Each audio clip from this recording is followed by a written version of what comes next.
Om Shanti.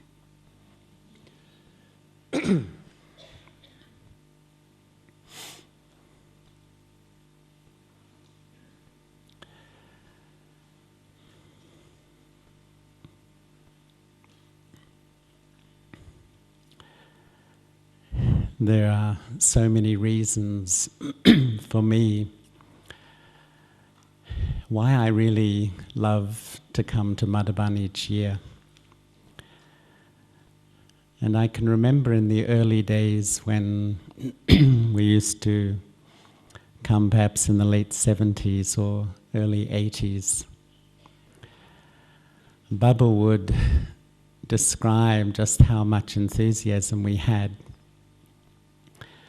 And he would say that we would come to Madhaban, we would go home, and the first thing we started to do was to save to come once again. There's so many magical feelings about coming to this place.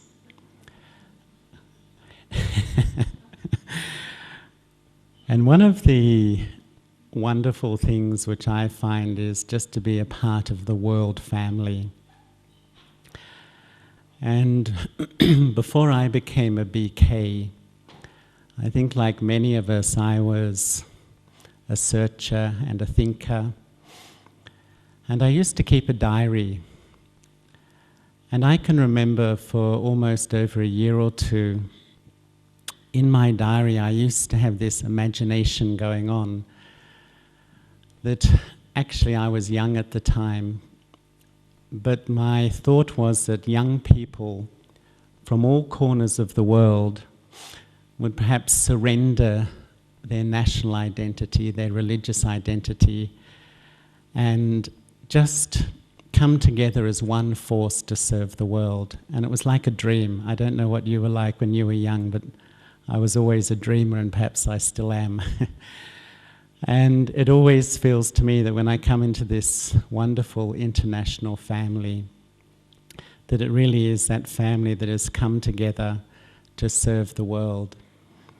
And the feeling which I have when I come these days is that as we watch or observe everything in this world disintegrating so fast, and there's so many barriers between people, so many things which are pulling people apart, the hearts of the family just grow closer and closer. And one of my feelings of just being here this year is just the wonderful closeness and really like a spiritual army, an extraordinary family. One of the things which has always been a fascination for me, even before I became Baba's child, was, if I could describe it as just spiritual experience. Even as a teenager, I always had this feeling. I used to wonder how I could change the feelings in my mind, how I could have like a new experience in my mind. And when I left school, I began to travel. I in fact started university and I began to study architecture for a year or so, but there was something inside me that I couldn't quite describe. There was like a restlessness. I just felt there was something I didn't know, and so I just left my study and I began to travel. And it ended up for about 4 years, I just wandered the world, literally. And it took me through Southeast Asia, a long time in India, the Middle East, Africa, Europe, many places. And unconsciously, I often found myself living in spiritual communities, religious communities. You know, I never really decided I want to go there, but somehow I ended up living in with Buddhists and with Muslims and with Christians and with Sikhs and with yogis in India and all sorts of things. And as I began to have many of these experiences, one thing became very important for me. And I loved the ideas that I was told because I had a deep feeling for philosophy and, religion, I suppose. But it always seemed to me that there was a lot of knowledge and there was a lot of faith, but there was very little inner feeling or inner experience.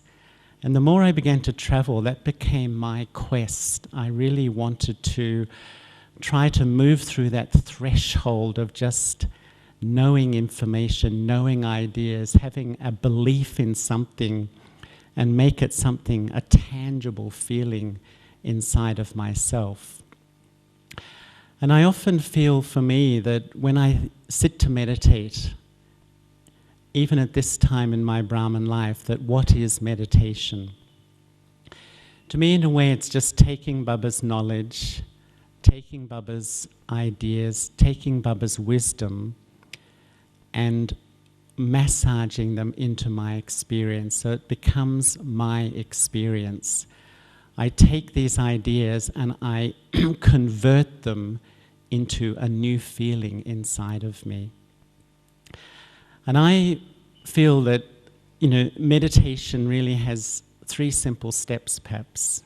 The first is to know, the second is to believe, the third is to experience. And many times I feel that the first 2 are easy. The first 2 sometimes we can get in a second, even after a week, or at the most a couple of months. It's easy to know and it's easy to believe. But how long does it take to really develop the art of creating deep spiritual experiences in the soul?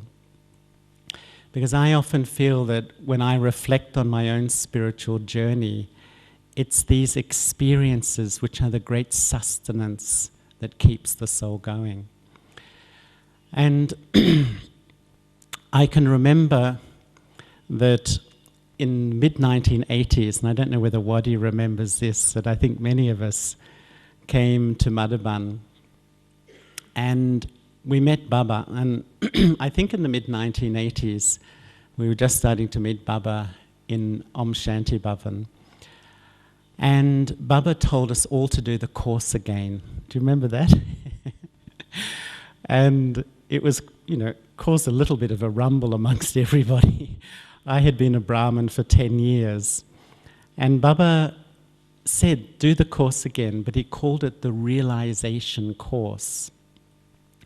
Because Baba was saying that to us as foreigners, that we do know and we do have good faith, but we don't have deep experiences. And so Baba wanted us to redo the course and create new experiences on the basis of doing that. And what I remember so clearly from that Muli, because it's like, how sometimes things that Baba says, so many things, but some just strike such a deep chord in the soul, when it just hits you so deeply, it resonates as a truth that's so profound. And I remember Baba said that each point of knowledge has an associated experience. That each point of Baba's knowledge has within it, if we unlock that knowledge, waiting for us is a new feeling, a new experience in my mind. And that really just engaged me so much, because I really began to, this was something which went back to even my pre-Gyan days, that I really wanted to just move through the knowing and believing and extract all the attainment, the experience, the fragrance in my mind through going into the depth of that knowledge. And one of the words which we use all the time on this journey is churning. The word churning. And often, I think in English, the implications of it are that it's sort of an intellectual play with ideas. It's almost like an academic approach to using knowledge. And yet, really, the more I go on, the more I feel that when Baba uses the word churning, he actually means experience. What he means is to start to play with the knowledge, think about it, to such a deep level that I start to extract the juice of a new experience out of that idea. just imagine the point of knowledge as a piece of fruit, and as I start to really absorb the depth of it, it's like I start to taste the sweetness of that juice. It's a taste, a fragrance in my mind. And I've always found that, such a wonderful, I suppose, challenge to really try to take those points of knowledge and try to absorb the fragrance from them. And even the first piece of knowledge which we give in the course, that I am the soul. I once read research in Australia, it did a survey of people's beliefs, and they were saying that 80% of people believe there's something more than a physical body. That's incredible, isn't it? Don't really know what, but just believe that I am something more. So in a sense, almost 80% of people have some sense of being a spirit, a soul, a psyche, whatever. And that means so many of us do. So I have the knowledge. Baba gives us the knowledge of the soul, and I have faith in that. But when I actually know that I'm a soul and I realize it, the experience which happens automatically is an incredibly deep state of peace. And so it's like sometimes when I'm talking about the aim of meditation, I tell people openly, the aim of meditation is not to experience peace. No. The aim of meditation is to know and experience who you are. And when you experience who you are, the automatic byproduct is an incredibly deep state of calm, an unbreakable state of peace within the self. And so it's like once we have the realization and experience who I am, peace is automatic. And it's almost like we have to start this adventure of unlocking each aspect of knowledge so that I can create these experiences. Even the idea of the three worlds. How much do we just listen that my home is the incorporeal world? We listen to it, we like it, we believe it, but how much do I experience it? Often I have the feeling that if I absolutely identify with the home, then what will be the result? When I really deeply feel it inside me, there will be this extraordinary sense of living in this world but detached from this world. So many of us have a problem with feeling detached. We're always trying to psych myself into it. That I must be detached, I mustn't be influenced, but I still am. That? It happens. And I think the natural consequence when I've absorbed the depth of the knowledge of my home is that automatically the soul identifies with that home and I feel less influenced by the world. And so it's like, I think Baba wants us to really extract that deep essence, because I find the more we have these experiences, it really gives an incredible strength to the soul. And if you were to ask me, what are the main differences between the path of bhakti and the path of knowledge, I would say it is almost this. The path of bhakti is about knowing and believing. And just when we know and believe, that's when we can become very dogmatic. But I often feel that the path of knowledge is what I call the third dimension, where there's not just the knowing and the believing, there's the experiencing. And that's the real quest in this life, to convert the knowing and the believing into my own deep feelings and my own experience. When you just have something which has, is two-dimensional, let's say it's just flat, it has no depth. When there's knowing and believing, there's not much depth, and so we become very dogmatic in the way we approach things. But when we have experienced the third dimension, that gives so much depth to the soul. And many times I feel that we have these strong bhakti sanskaras of knowing and believing.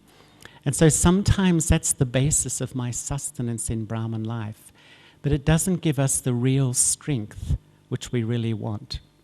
And I can remember quite some years ago thinking about this experiential thinking, which in a sense is like meditation. And how much do I have that ability? Because I think the way we are educated is that we learn the art of rational and logical thinking. And it's very important to have that. It is helpful. And that's often what I feel is the legacy of science today, that we take an idea and we logically see it through to a conclusion. It's a wonderful ability. We also have the art of creative thinking, where we take an idea and we just let it just grow and embellish, just, really spread itself. And that's what we learn from the arts and business, to sort of really create and break through new horizons and new boundaries.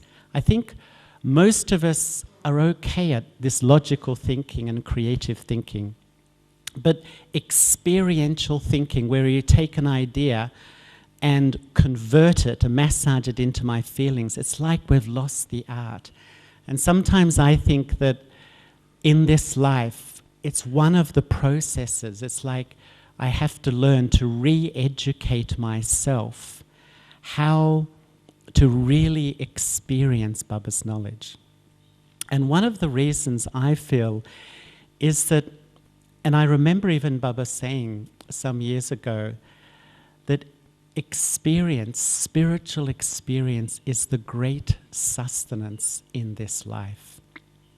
And I think, what is the most natural motivation in this life? What's the easy way to have enthusiasm?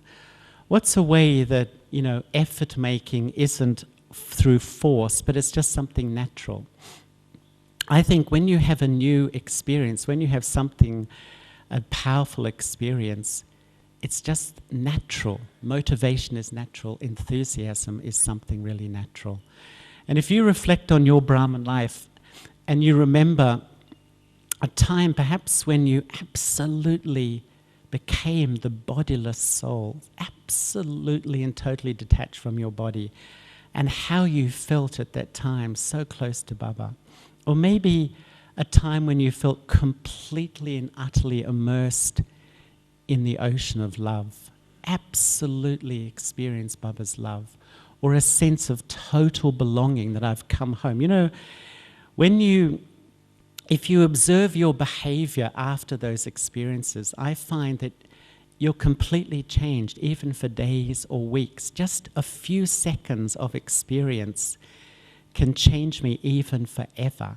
They have such an incredible power. Experience is really the great power. And I remember one time, and I think the first or second time I came to India, there was one brother who came with us from the UK, and he was doing the course and actually had a science background. And he'd just done the course in London, and he came to us to India as a speaker at a conference, which was in Delhi. And he had a lot of questions, and these questions just seemed to never stop, basically. And I remember we actually got a bus and we drove from Delhi up to Mount Abu. Were you on that bus? Yes, it was. And, I don't know, has anyone caught a bus from Delhi to Mount Abu? Let me tell you, it's an experience. Anyway, this brother, it took 22 hours, if I remember, and he just had so many questions, and they were good questions. And he would sit beside somebody and ask questions, and that sort of person would, exhaust that person, then he'd move on to the next seat. And I think by the time we got to Mount Abu, he'd been around the entire bus, And it was just like one question answered, and so many more came. And when we got to Mount Abu, I can remember us saying, well, what do we do? What will we do with him? How can we help him? And someone suggested we take him to Didi Manmohini. And Didi Manmohini, she actually was the co-administrator of the Yagya with Dadiji up until 1983, when she left her body. But she was famous for her drishti. And it was almost like when someone couldn't experience much in meditation, it was like, take them to Didi. And she had this fantastically powerful drishti. And so Julian, it was Julian, sat in front of Didi, and in 2 minutes, he had the experience of being a soul. And he was a totally changed person. It was incredible. And I often remember that because, the knowledgeful answers just kept creating more questions. But he had one experience, and it like completely changed the soul.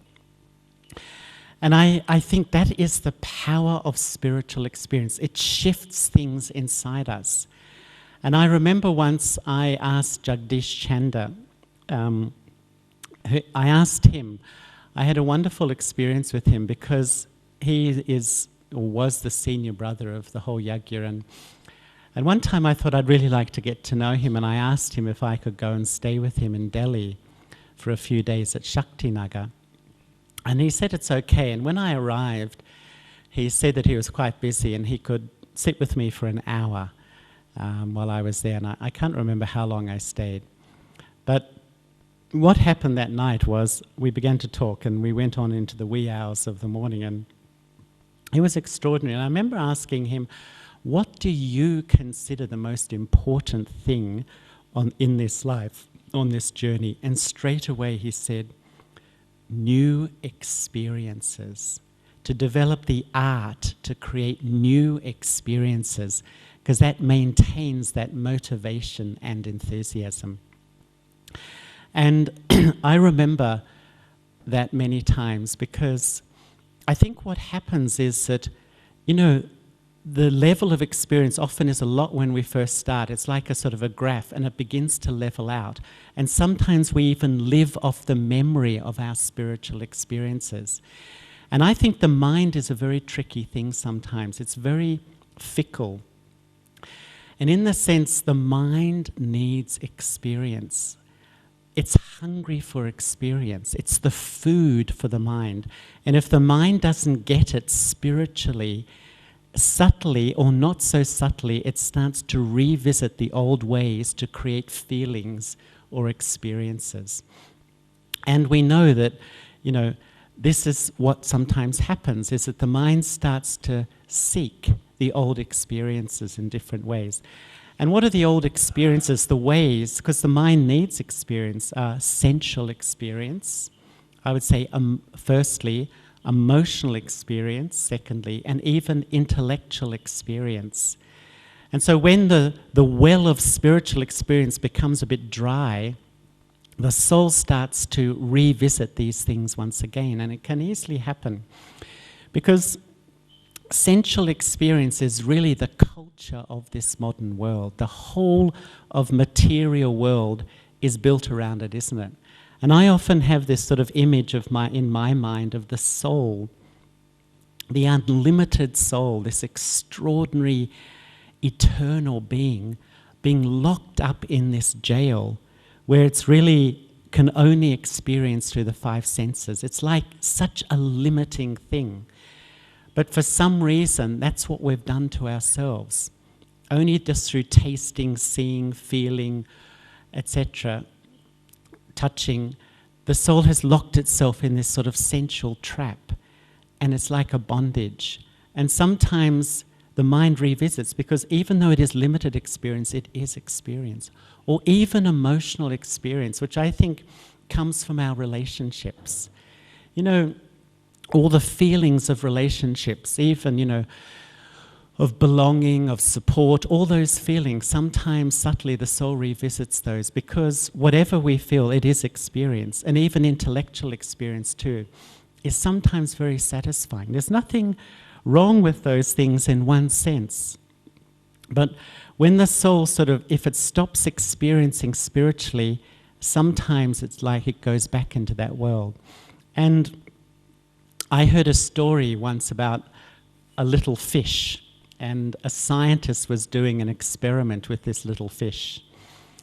And the scientist had this fish in a tank. And he would feed the fish up one end of the tank, and the little fish would swim around, and he always knew that up one end of the tank he would be fed. So, that was where he got his dinner. And then after a while, the scientists put a glass wall in the middle of the tank. And where the little fish used to be fed was up one end, and the little fish was in the other part of the tank. So he started to swim to get his food, and every time he did, he'd knock his nose on the glass, donk, donk, So after a while, he began to realize he's not going to get through, so he just began to swim just in half the tank. Then the scientist took out the glass. He took it out, so the fish could swim in the whole tank, but he didn't. And even though he was putting food in one end, the little fish died of starvation. Very sad story, I know. Probably not a very good story, but sometimes I think it's like us. We had the food of spiritual experience, and then as in the second half of the cycle, we just began to swim in one part of experience through the senses, the emotional and other experiences like that. And that's all we know. That's all we know. And so we keep swimming in that area because we've lost the art, really, of really going deep into that spiritual experience. Because I think, to me, spiritual experiences is like, and even Daddy, what was Daddy saying to us last night? It was quite powerful, wasn't it, when she was saying, how many Brahmins really experience the self after many years. I think Daddy loves to really push us with those ideas. But it's true in a sense that have we really sort of taken that power of experience of the original self, the original qualities, the original virtues, the original powers, the original relationship with Baba? Have we learnt to wash the mind in those feelings? It's like the soul dipping in the pure essence, the pure experience of peace, of purity, of all those sorts of qualities. That's such a great power for the soul. And I think is really, when Baba talks about attainment, this is what he really means. The soul just becomes overflowing with those feelings or those spiritual attainments. And many times I think that, Baba has used that analogy, if I can say, that the mind is like a laboratory. And I love that idea because it sort of implies that it's a place to experiment. And I'm amazed sometimes that, even observing myself, that in service and things I can be so creative, but sometimes in my own mind, with my own thoughts, what do? We just use the same old thought patterns. Have you noticed that? And sometimes, some of us, I remember Ramesh Bhai was saying that from Bombay, that sometimes how we learnt in the 7-day course, the commentaries we listen to, that's almost what we do time and time again in my Brahman life. Is there any wonder that the mind goes flat in a way? The mind is such an extraordinary thing. And as far as I'm aware in science today, of all the areas of science, the one area which is lagging behind is the understanding of the mind itself, the thing which is creating all those other areas of science. And I've read a bit about it. And I read recently that one man said that we can speak 200 thoughts a minute, but we can think 500. Isn't it? I mean, so much is happening in our mind. I don't know actually how they count these things, I never know, but all it's saying is there's an incredible amount of activity happening here. And in psychology, they say that we are aware on 7 different levels at any given moment. This is such an intricate instrument. And yet I wonder, what sort of relationship I have with my mind. Even Baba sometimes says it can be your own best friend or your own worst enemy. Sometimes when we're so close to Baba, the fragrance in the mind is so sweet. But when the mind goes on a roll of all sorts of other thoughts. We just know it can just go all over the place. And I don't know whether you've ever thought, what will be the feelings in the human mind in the Golden Age? Can I say the deity mind? What will the mind be like in the Golden Age? What do you think? I think it'll be so different from now. I feel there'll be minimal thought and maximum experience. It's almost like that the thoughts are just the trigger to create the fragrances in the mind. That the mind will be so light and so pure and so fragrant, and we are 100% the master of that energy. It's like there's no thought that doesn't have any value. Every single thought has value, thought pattern, and it will just create associated feelings. And it's those feelings which are really the joy of life. And yet, as we come down the cycle, such a state of mastery, we become the victim, we become the slave of my own mind. And when we think of the speed of the human mind now, it's incredible, isn't it? It's just like, I don't know, it feels like it's just on this ever-increasing speed. And sometimes I have this image of, you know, the spaghetti junctions they have, like in different parts of the world when there's lots of roads and they all meet together. I think that famous one in Los Angeles where there's about 20 roads, you know, all those roads coming in and everywhere. I often think of that's the mind, and all these little cars, some are racing, some are stopped and blocked, and some are tooting their horns, and they're all our thoughts and all this. It's like this incredibly complex state which is happening. And yet what Baba does is that he comes and he says, children, the mind is a laboratory. He gives us wisdom, and he starts to suggest to us to start to put new thought patterns in our mind, not just for the sake of understanding, but to begin to extract the experience from those thought patterns. Because as far as I understand, the simple process of the mind is that thoughts create feelings and experience. And it's the feelings which are really the great power for the soul.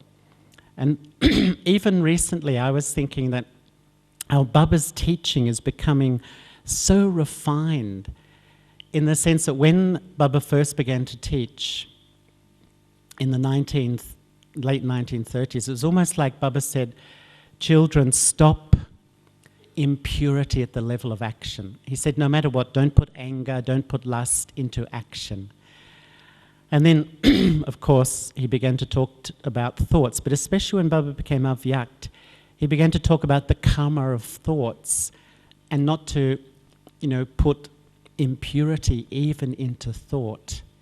And the effect of impure thoughts, the karmic effect, I lose my mental joy. But often now I feel it's almost like Baba's giving us the education of feelings. He's actually, a lot of the Mulis over recent years are all about keeping clean feelings inside, pure feelings, no matter what, for others as the most natural thing. And I think that it's just like the more that we're able to keep these, you know, pure feelings inside, or we can create these pure feelings, that this is just such a great sustenance for the self. And so how do we create spiritual experience? And I think that even for me over the last year or so, one of the main efforts which I've been making is not to think too much about anything. You know, when something happens and the mind begins to run, you know that process that someone says something, some incident happens, and it's like the mind goes from first gear up into third gear, and you begin to sort of process, analyze, and all this sort of stuff.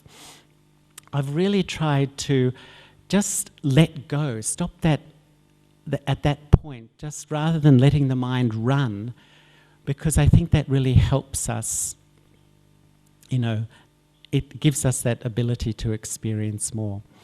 And the other night when Baba was talking to us, the little phrase which sits in my mind from that muli, and the way it was translated on the night was, I think, something like become a point, apply a point, remember a point. And I, in a sense, felt that was like the formula for spiritual experience. It was like Baba just gave us the most simple. I love the way Baba brings things down to such an essenceful state, because the first one, become a point. I believe there's like a spiritual law that says, you know, as the amount of spiritual experience I have is directly proportional to my ability to detach from the body and become that tiny soul. The amount of spiritual experience I have is directly proportional to the soul's ability to completely detach from my body. And it's like back to the first lesson once again, because really, when the soul is connected to the senses, it's like it's under that influence, and it's like the mind becomes flat. But when I become a soul, I detach from the experience of the senses, or that ruling me, and it's then that I start to come under Baba. You know, I detach from the senses. I'm just a bindi. And actually then Baba can have more influence on the soul at that point. And really, the more I go on and listen to the Sakamuli, I just love to get into the mind of Brahma Baba, you know, because where was he coming from? He is the one that, you know, where he put his attention. That's what I often feel I want to put my attention. And every day he takes us deeper and deeper into the idea of the soul. And I still feel that I've got so much more to understand about the soul. I think sometimes we have such a superficial, we know the knowledge, but the experience is minimal. We haven't converted it.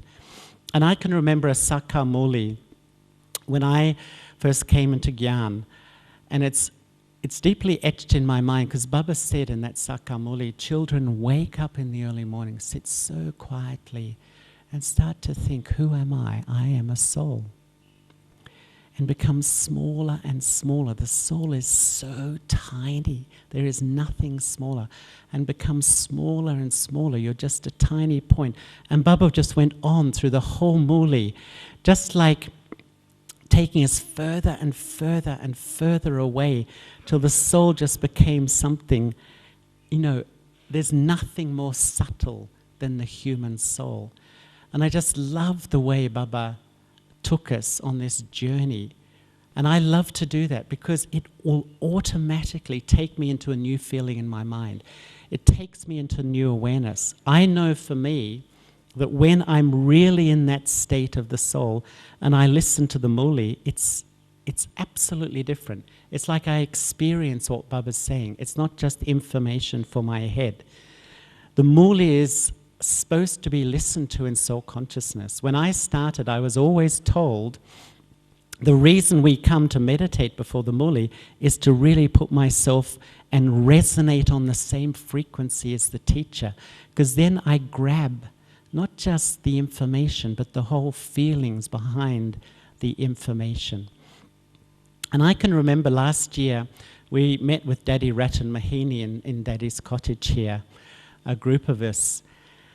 And she was telling us, we said, Daddy, what were the early days really like? What do you remember? And she began to tell us this long story of the amazing attention Baba had towards the first lesson of going deep into the state of the soul. She said Baba would, whenever he saw us, he would give us that drishti. Are you working as a soul? Are you walking as a soul? Are you talking as a soul? And there was such attention to that. And that was the fragrance in the family in those early days. Because I do think it is a spiritual law. If I want the fragrance of spiritual experiences, I need to go deep into that art of becoming detached from the body and bodiless. But also that second thing, apply the point. To be able to put the brake the full stop, the point, the full stop to whatever is happening. And I can remember a few years ago, Daddy Janki saying to us in one of the classes here that she said the qualification of the 8 jewels is someone who can put a full stop in a second. Something happens, you just put the full stop and move on. You know? Rather than that luxury to start to analyze and start to think why, how, you know, all the questioning, you know, that uses up so much energy of my mind, and I think keeps me stuck on a level which doesn't experience much. Just to put the full stop. It's like a training, isn't it? And I can remember once observing Dadiji, and I was just watching her with a group of people, and she came up to somebody, as she did, this is a few years ago, and this person was just really, quite honestly, quite rude to Dadiji, just quite rude to her. And I just saw Dadiji just move on to the next person, and I could see that she didn't allow her mind to run on that incident just for a second. She moved on and she became engaged with the next person. It was almost like I could see that her mind didn't give itself the, you know, I use that word luxury to start to go into all the whys and hows and why is this person, why they're feeling, what have I done, you know all that stuff, just to put the full stop. It's just such an important practice, I think. And then Baba was also saying, finally, to remember the point. To remember Baba as a point. And I often feel that the most fundamental need of the human soul is the experience of true love. Often I feel the reason the mind is wandering, seeking, searching, looking, because it's trying to find true love.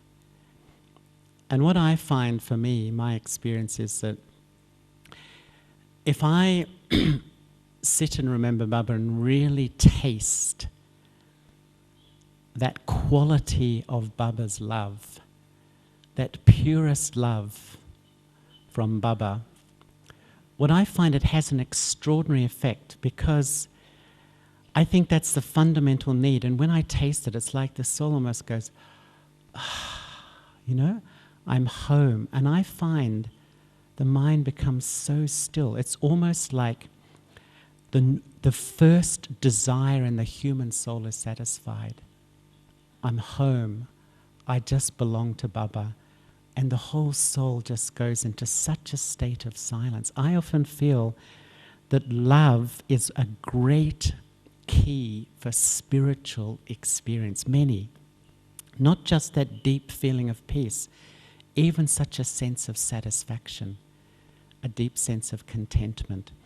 And sometimes I like to describe for myself these days that meditation is just giving myself permission to be completely loved by Baba. It's simple. It's just almost sitting in front of Baba and allowing myself to be completely loved.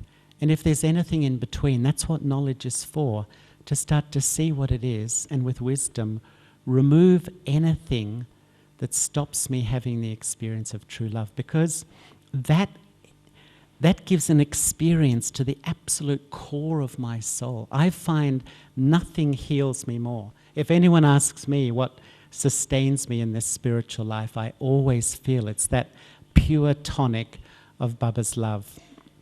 And that's like a regular experience I need. And so I feel if I learn the art of becoming bodiless, if I learn the art of absolutely giving myself permission, don't put up any sign of unworthiness. No, it's my right now to be completely loved. And if I just practice applying the full stop, I open this treasure store of divine experiences, spiritual experiences. And I think that we need to experiment, because what I find is that if I'm not creating experiments in the laboratory of my mind, I get back into the old routine mental processes which happen in meditation. And then a lot of bad habits develop. I can tell you one of my challenges, which I'm always trying to deal with, is that sitting in meditation and processing life. I think it becomes such a habit for Brahmins because you wake up in the morning, so much happens, you interact with people, you do things, so many feelings, you don't have time to process what's going on. So when you sit quietly, what happens? All of that stuff comes onto the screen of the mind, and I start to work through it. And so what happens is that I start to develop the habit of using meditation time to process my life, not actually to have a deep connection with Baba. You know how that can happen? Or even planning or whatever. And actually processing is necessary.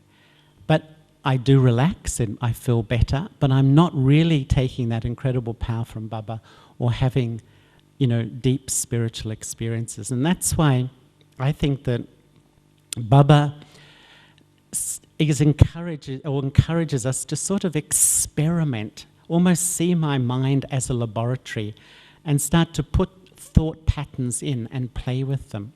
And one of the things I think we can learn from science is that scientists will keep experimenting and then don't see it as failure. They will do it 10 times, 100 times, 1,000 times until they get where they want to. And sometimes I think we have to keep experimenting. If I want an experience, keep experimenting with different thought patterns and keep invoking new feelings. I can remember when I first started, yes, I had an experience of peace, I had an experience of love, but I actually used to think, what are the feelings of purity? When the soul ends up at the end of the cycle with all the most gross sanskaras emerged, okay, intellectually, I love the idea, but how do you massage that into an experience? What are the feelings of purity? And sometimes I can remember sitting and thinking that in the soul is a blueprint of purity. It's sitting there.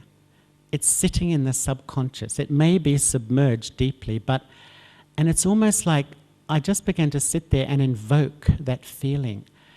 And I really began to taste the feelings of purity, the incredible sense of cleanliness and a self-esteem which was just so natural.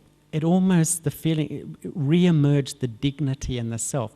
But I just kept having to sit there and just sort of almost asking Baba to help me re-emerge these sanskaras so I can create that feeling. It's like I sometimes have to revisit it many times. And so for me, I think there's some experiments that I have to do on a regular level, like becoming the tiny soul, just sitting. And I think, to me, I love to do that. I love to do that because it takes me into such a state. But one of the experiments which I've been doing over the last few years is I've been fascinated with the idea of being incorporeal because of the 3 words that Baba offered when he became Avyakt. That was the first word. 3 things. And even I can remember asking Didi Manmohini, the one who had the powerful drishti, I said, Didi, what's the main effort that you make? And she said, to be incorporeal. And once again, how much does that sit as a point of theory in my mind? Meditation being the process of taking the theory and creating a practical feeling. And so I've really been trying to create the feeling. What does it feel like to be like this non-physical energy sitting in this huge physical world? In this body, which is made up of millions of little physical building blocks. I'm actually a different type of energy. I'm an eternal energy. I'm a non-physical energy. And it gives the most wonderful experience of being uninfluenced. I remember when I first began Gyan, I began to realize just how sensitive and easily influenced I was by everything around me. And we don't want to be like that, but often we try to force it. But I've found that the more the soul actually tastes the state of being incorporeal, it's the most natural sense that nothing will affect me. It just doesn't influence me. The things of the material world just don't, it's like it lessens and lessens. It's just like sitting in that state and feeling, well, what is it? What is the energy of being non-physical? Because actually I'm not all these things. It's like playing with these ideas. Even one other one I love to do is Baba's vision on the soul. Because to me, that's truth. What Baba sees in me is true. My own vision on me fluctuates. My own vision on me will often identify with only a small part or certain sanskaras that have recently been formed in the soul. It's limited. And sometimes I think that the whole of the journey is actually bringing my vision up to Baba's vision. Baba reveals his vision in the Avyak Mulis. He says, children, you're this, you're that. I sometimes wonder, we just think it's just this wonderful praise, and we just think, oh, it's so nice of you to say that, Baba, but it's actually reality. It is reality. Where I'm at now is not. It's the soul in a conditioned state at the end of the cycle. And so sometimes just to sit in front of Baba's eyes and feel the purity of vision and have the courage to accept that that is the truth. Because sometimes we feel it's honesty not to accept it. But it is actually who I really am, that original, elevated and pure soul. But then I've done other experiments too, and I remember once, Baba says to us all the time that the cycle repeats identically. And and when, he used to sometimes, he asks us, have we met before? And we all say, yes, Baba, we have. We believe it. But what I began to do once, for a period of time, everything I did, and as I met people, as I went around my life, I was just thinking that I've done this before, I've done this before. This is a direct repetition. And, I had an amazing feeling of being the master of the drama, not the victim of all the events and situations. There was this incredible empowering, the more I sort of started to feel the idea of being sort of here last Kalpa. It was something really special. And do you remember also a few years ago, Baba was talking about spinning the cycle, those 5 stages. What was it? Eternal, original, worship-worthy, Brahman, angel. And even Baba gave us that to experiment, to sit down and play with those. And I began to think that it's like those 5 sets of sanskars are still in the soul, but they're submerged maybe. The more recent set of sanskaras is that sanskar that's influencing my intellect and my activity. And when I start to move through and I taste the eternal sanskaras, maybe of peace, the original sanskar of purity, the worship-worthy ones of my own dignity, self-respect, as I start to taste them, I'm less influenced, attached, identifying with the present set of sanskars.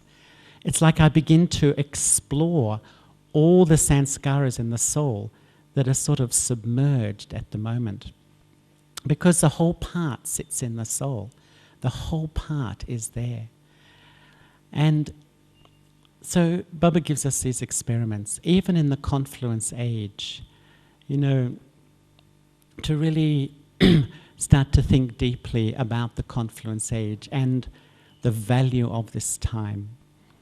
For me, I often feel that this is the most magical time of the whole cycle. There's no doubt about that. We all feel that. But the most magical time of the magical time, if I can say that, is still to come. I really believe the few years we still have will be the most extraordinary time in the whole cycle. We will watch Baba's revelation. We will attain our highest stage. And it's an extraordinary thing. It's almost like the whole part is sitting in the subconscious of the soul. What I'm finding is that drama is invoking the soul to step onto the stage to play its highest part. All the religions of the world, remember the angels and so on, they come onto the stage to play their part. It's us. And somehow you feel, as the drama's moving so fast, drama, even the souls of the world, are invoking us to play our part. And I often think, am I ready? You know, and this experience of the value of time, just how precious time is at the moment. I think that Baba really wants us to use our time to really experience deeply. And I know for me, I always feel it's what sustains me, to sit in silence, to start to put in the laboratory of my mind new ideas and try to pull, you know, just pull the juice, the essence of those ideas into my own experience. Because people come into that atmosphere, the atmosphere speaks to their original sanskaras. You know, it touches something deep, and even the soul doesn't know what it is, but it feels something. I'm sure there's many in this room that took birth through experience. We had an experience. It was like, I can remember there's one sister who walked in the door of the centre in Australia and she just opened the door and she looked around like she almost saw something. It was the atmosphere, actually. And she just felt it instantly. It was like the vibration spoke to her original sanskaras. And I can remember once a group of us were sitting with Baba, some teachers in the early days, or people, running centres, whatever. And Baba spoke to us, and then he said, "Any questions?" And no one asked any questions, so I thought, oh, well, we have to ask something. So I just said to Baba, put up my hand and said, "Baba, what sort of service should we be doing?" And the first thing Baba did was he looked at me very sweetly and said, "I've already told you." And then he said, in foreign countries, just create a powerful atmosphere. Just create a powerful atmosphere, because this speaks to an old soul sanskars. Not even an old soul. It resonates. It goes in. Sometimes, you know, I feel and experience networks with the original sanskaras in the soul, and it reawakens something. Even intellectually, the soul can't sort of say what it is, but it reawakens something. And what we're thinking in Australia this year of doing a project, because we know those Mind, Body, Spirit festivals, which often happen around the world. And last few years, what we've done is they've given us a meditation room, which seats about 40, 50 people in Sydney and Melbourne and Brisbane. And for 4 days, every, I think, 20 minutes or half an hour, a group of people just come in and they just sit down. We speak to them for just 2 minutes, just minimal essence of what the meditation, and then we have a commentary. And it's in the middle. You know what they're like, all these pavilions and all these microphones going, you know, people, it's such a noisy environment. And when I was there last time, I asked the people at the end, I said, "Did you experience everything?" Because there was so much noise. And half of them put up their hand and said they did. Because I think Baba has said in foreign countries to create an environment, an atmosphere that can give people experiences. And so we were thinking of, because it's a vast country, and we thought, well, there's so many parts of this country, even though it's not a huge population, that we haven't been to, that we might just create these, what we call peace points. Just we're people, like a little mini mobile center in a way, where we'll just go to markets, we'll go to festivals, we'll go to shows, we can go to anywhere really, businesses, organizations, just, whatever, and just set up a little like meditation room and just create the atmosphere and almost allow the atmosphere and Baba to do the work on soul sanskaras. I think we're at that time. And if the soul in its memory track has the sanskars of the first half of the cycle, whatever, they will start to, I really believe that something will touch, something will connect with the soul. And even if it doesn't, whatever part the soul has to play, that our specialty is to create an atmosphere and really donate an experience. And and I do think that it is an art form. That's what I found, because I do find personally it's so easy to get into habitual ways of meditating, and I just get stuck in similar thought patterns, in just processing or planning. And sometimes I need to remind myself to really create an experiment and then execute the experiment and start to sustain myself with new feelings, because I think this is the richness in Brahman life. And I think that when a soul has deep experiences, even Baba once said, the soul becomes powerful and the soul becomes stable. And that in itself becomes our service, just our being in that state of stability. Because my foundation is not just a belief, I've experienced it. That's when it's really powerful. And that's when I think that others get a really powerful experience from us.